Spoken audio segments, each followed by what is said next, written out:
Warhawks, I just wanted to give you a quick kind of review for your test tomorrow. So first thing, I've got just a few things lined out, and then I want to look through a couple other things. So it should be about 12 minute little video review, maybe less. So first off, there's really three presidents we're focusing on. We're looking at Jefferson's presidency, Madison's presidency, and Monroe's presidency. Don't forget in the materials section in the the landing page on your Schoology page, there is the notes for this whole really semester laid out. There will be more notes popped in as we do different things, but I've already put in a lot of those notes that are there, and they're there for the whole semester. All right, so when we talk about Jefferson, there's really first thing we want to talk about and remember with Jefferson is his kind of overarching view of government and how it should work and the United States government. And he really didn't think that the United States government should be really active, is the way they would have said it back then. Today, we would say less powerful. If you'll remember, he was a little bit worried about the Constitution, did and actually thought it was creating a too powerful a government, and so he really wanted to limit that power. And so you do that by making it less active. You do fewer things. You spend less money, and by spending less money, anything the government does, it costs money to do it, just like everybody else. Do anything, it costs money to do things. And so a government that spends less money is using its power less because you're simply doing fewer things. And so that was his overarching principle. He didn't want the government to be really active in doing a lot of things. He wanted a less powerful federal government. He wanted the states taking care of as much as possible. That goes to his policy towards the economy as well. He wanted a hands-off economy. He didn't want lots of tariffs. He also didn't want lots of other rules and regulations the the economy, because he didn't because that's kind of anytime you make a rule that it's gonna impact people differently, and he didn't want the government involved in kind of picking the winners and losers of the economy.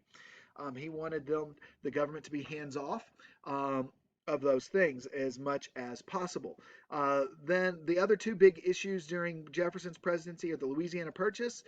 He initially was concerned about the constitutionality of that, but that was overcome. They got it through a treaty. The Louisiana Purchase doubles the size of the United States. And then the other big thing really is happens during his presidency, um, but it is not something he's specifically um, really actively a part of, as far as the decision goes. It's the Marbury versus Madison decision, which establishes that principle of judicial review. And remember, judicial review is the basically the power that says that the power of determining whether a law is constitutional or not is up to the federal courts, specifically the Supreme Court, but really all the federal courts would be responsible for that particular power. Madison, James Madison, his presidency is really defined by the War of 1812 in many ways. The British and the French have attacked merchant ships, in other words, commercial, in other words, ships that have um, that are selling things to France or Great Britain. In other words, ships that are leaving the United States and going to those places. The French and the British have attacked our ships that are going to the opposite side because they are at war.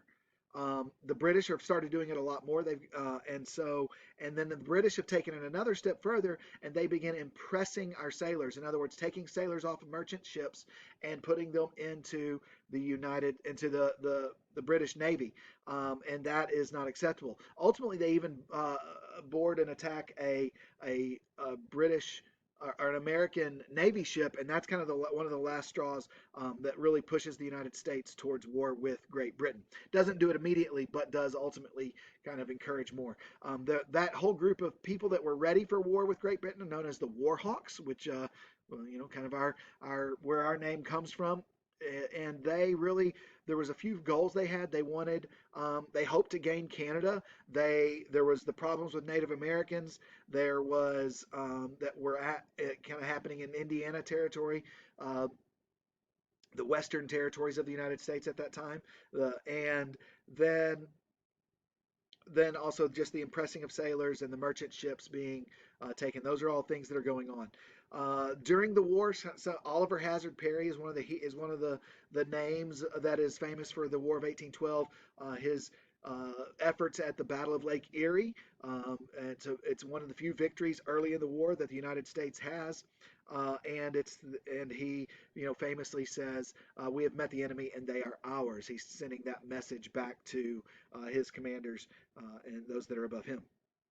Clearly, the United States is has to has a lot of trouble during the War of 1812. The capital of the United States is burned. Many different buildings throughout the capital are burned. The Star Spangled Banner is written during the Battle for Baltimore, specifically the defense of Fort McHenry.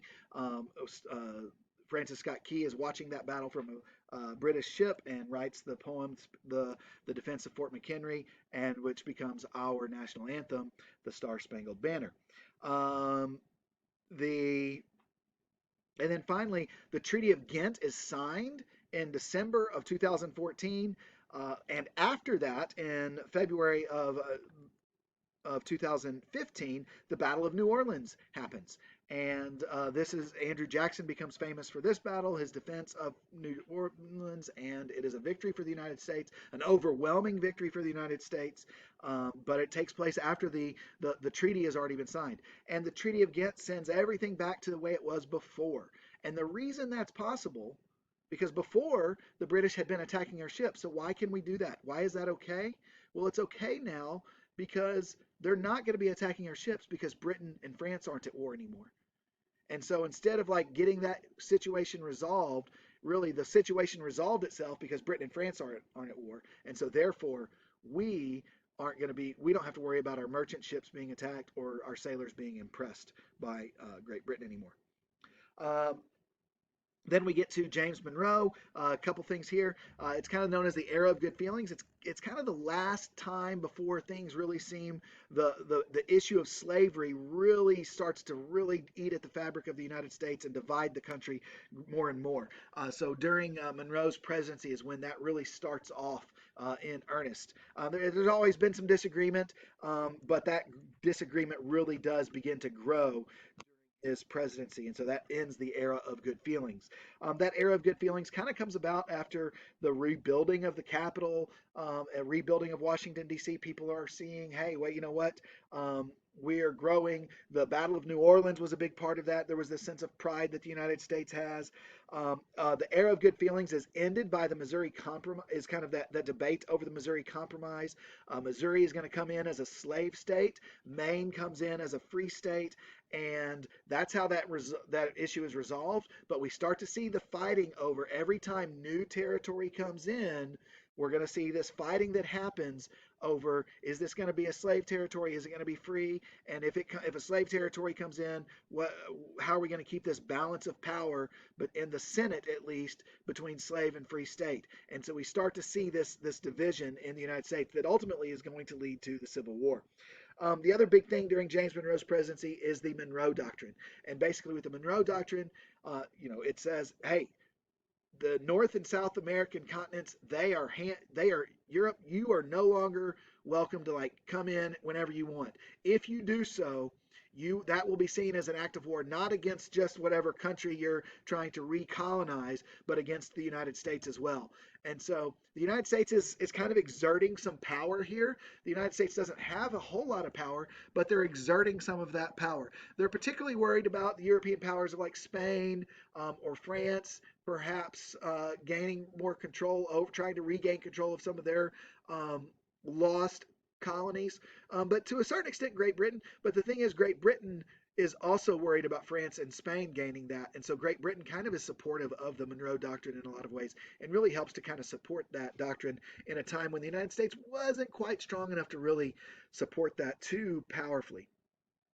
So that's kind of the big things with Monroe. So that's a quick review over the Jefferson through Monroe. If you have any questions, let me know.